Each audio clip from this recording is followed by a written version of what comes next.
How to fix no sound on WhatsApp status. Let's get started. First of all, you want to go ahead and simply check your Bluetooth connection. Swipe down to open up your control center. Tap on the Bluetooth icon, and if your phone is connected to earbud, speaker, or another device, the sound might be playing there instead. So simply turn off your Bluetooth completely. Go back to WhatsApp. And just like that, you want to go ahead and simply check your status again.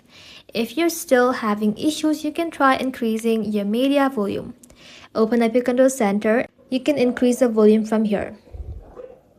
Then return to WhatsApp and test status one more time. If the issue continues, you can update your WhatsApp.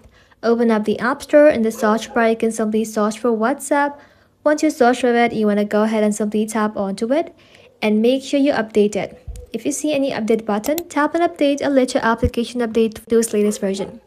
Once that's done, head back and then check if the problem is fixed or not. If not, open up settings, tap on general, tap on iPhone storage, select WhatsApp, tap on offload app, then tap on offload app one more time. Once you have done that, you can simply tap on reinstall app and then finally restart your phone.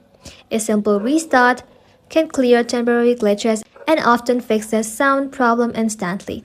That's it. Thank you for watching. If this video was helpful, consider subscribing to our channel and liking this video.